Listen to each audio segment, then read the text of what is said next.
The Pittsburgh Steelers kept 5 wide receivers on their first 53-man roster Tuesday. But that doesn't mean the team won't be interested in adding to the group before the season. One possibility may have emerged after the Seattle Seahawks released veteran wideout Marquez Valdes-Scantling. NFL insider Aaron Wilson suggested in a tweet late Tuesday night that the Steelers could be interested in Valdes-Scantling. The tweet is unclear whether next up for Valdes-Scantling is a visit or workout with the Steelers and San Francisco 49ers, or if those two teams are just simply interested. But it's apparent Wilson sees the Steelers as a potential landing spot for the veteran receiver. That's not shocking. The Steelers could use additional receiver depth, especially more experience. On Tuesday, the team waived its most experienced receiver in Robert Woods. Valdes-Scantling could make sense because of his previous relationship with Steelers quarterback Aaron Rodgers. The pair were teammates with the Green Bay Packers for 4 seasons from 2018 to 21. Since then, Valdes-Scantling has played for the Kansas City Chiefs, Buffalo Bills, and New Orleans Saints. The receiver was on the Chiefs' back-to-back winning Super Bowl teams in 2022 and 2023. Last season, Valdes-Scantling played for both the Bills and Saints. He registered 19 catches for 411 receiving yards and 4 touchdowns in 14 games overall. Despite turning 30 years old during last season, he averaged 21.6 yards per catch. The Pittsburgh Steelers added 4-time NFL MVP-winning quarterback Aaron Rodgers to a 1-year deal this offseason, in what Rodgers is expecting to be his last season of football before he retires. However, Rodgers has admitted that he's willing to reevaluate things and consider a return to the sport at the end of the season. Rodgers and the Steelers fully believe that a Super Bowl run is possible this season, after their aggressive approach this offseason toward building a ready-to-compete roster, such as trading to land star wide receiver DK Metcalf from the Seattle Seahawks and star cornerback Jalen Ramsey from the Miami Dolphins. Unfortunately, Rodgers' newest mentee, rookie quarterback Will Howard, suffered an injury that ended what had been a strong first training camp for the young quarterback. I wish I could be out there playing, but the fact of the matter is, it happened. I've got to continue to stay locked in and make sure I'm still on my stuff and locked in during meetings and practice and still getting all the mental reps. Because this time still is important to me, Howard said of the experience of getting injured in what had been such a promising training camp. Most of the attention on the Steelers' secondary has been centered on new guys coming in and some key contributors heading out. Jalen Ramsey, Darius Slay, Brandin Echols, and Juan Thornhill are chief among the new additions. The likes of Minkah Fitzpatrick, Dante Jackson, and Damon Akazi are playing elsewhere. Potentially the biggest variable, though, is one player who has been in Pittsburgh his whole life.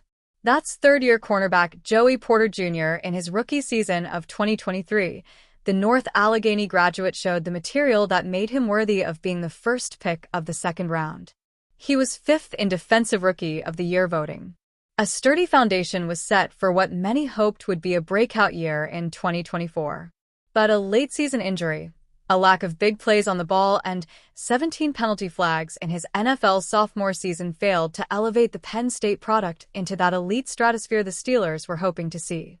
With all the moving parts in the secondary this summer, a buried storyline is how much better Porter needs to get to make that whole plan work.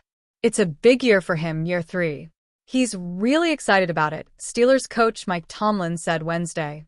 I think it's really good to have some established veterans around him that have been over some of the ground that he aspires to cover. Guys like Jalen and Slay are really helpful to him in terms of just having been there and done that. He's had a good process. I think the company he keeps, those 2 savvy veterans, has a lot to do with it as well. After Logan Lee last year and Dante Kent this year, the Steelers have clearly shifted focus when retaining draft picks. Both players had minor injuries, but the Steelers chose to place them on the reserve/injured list rather than waiving them with an injury designation. In an earlier era, perhaps, they would have done so. Whether that's just symptomatic of a new regime or a reflection of a new reality, that is unclear. Most likely, it's a little of both.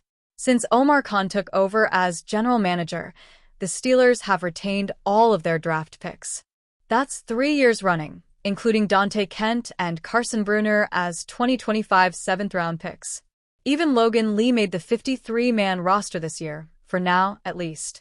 The only draft pick over the last 3 years who has gone is Ryan Watts, and that's due to a career-ending injury. But is this an Omar Khan and Andy Weidel thing, or is it just the Steelers being realistic? They recently talked about the recognition of the reliance on young talent in the near future with a high-priced, aging roster. That's one of the reasons they have been hoarding not only their draft picks but also draft selections, like Kent. A seventh-round pick out of Central Michigan, Dante Kent hardly got to do anything before suffering a lower body injury. Before that, he did seem to be making some plays during training camp. Perhaps he made just enough to keep the team intrigued. And it's worth noting that this is not entirely a unique development. Years ago, rookie college free agent W.R. Eli Rogers suffered a season-ending injury early in training camp, before the preseason. But they liked him enough to keep him on IR all year. They could have waived him with an injury settlement, but they wanted to see him develop. He did, and they're hoping to see the same from Kent in time. Although Kent's injury was not serious, there's a good chance he never practices this year. Or at least not until toward the end of the season, when the Steelers can open his practice window and not face an ultimatum about activating him to the 53-man roster. That's what they did with Lee and Roman Wilson a year ago and should with him and Will Howard. I do think it's more than a coincidence, and more than just more precise drafting, behind the Steelers retaining 3 years' worth of draft classes. Prior to now, they never even rostered an entire draft class before, perhaps ever. Of course, the draft used to have 450 rounds, and now there's only 7.